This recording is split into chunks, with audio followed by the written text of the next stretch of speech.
Usa nga free dental mission itong pagdudumaraon ito ni Eastern Samar National Comprehensive High School kumo pagmarkahan National Oral Health Month 2026. Ini nga Biyernes Pebrero 13 alas 8 aga ha ESNCHS Gymnasium.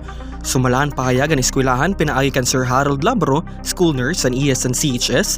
Ini aktibidad nagtutuyo nga mabuligan ang mga estudyante ngan mga empleyado nga magpabilin ang maupay nga panlawas labi na an era oral health. Pipirahin nga mga libre nga dental services amo ang dental check-up, libre nga medisina, ngan tooth extraction o pagbungi. Para ang mga estudyante nga ubos pa yung 18 anyos yung karuyag magpabungi hinipon, kinahanglan lang nga magsumiter hin parental consent form. Ini nga mga forms in pwede makuha sa school clinic. Ini nga aton dental mission, yung kakandak natin ini yearly na. So this coming Friday, we'll be hosting again free dental services para aton mga students, nganit aton mga personnel din nga SNCHS. So ini nga way kahatag na malakitahin services para kay aton mga students and personnel para pag-give back yung kaya. So ini is free aton meds. Actually pinansusulisit lang natin yung pinihiya. May nagyap counterpart syempre aton school. Ini is in celebration of the Oral Health Month. So kasi February is Oral Health Month.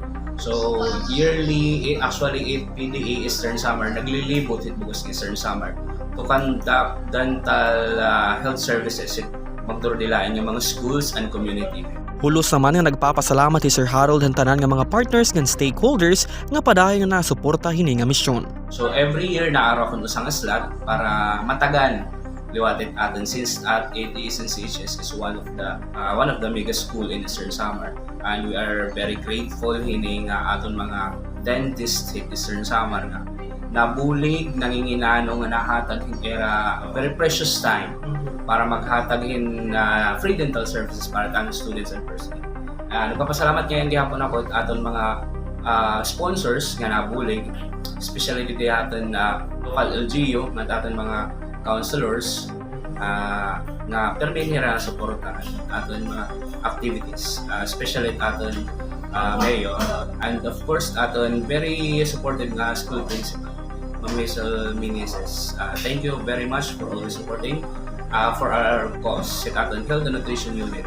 Ini nga aktibidad na himugso agud masiguro nga ang kada tagsa nga estudyante in may ada maupay nga dental health samtang nag-aaram.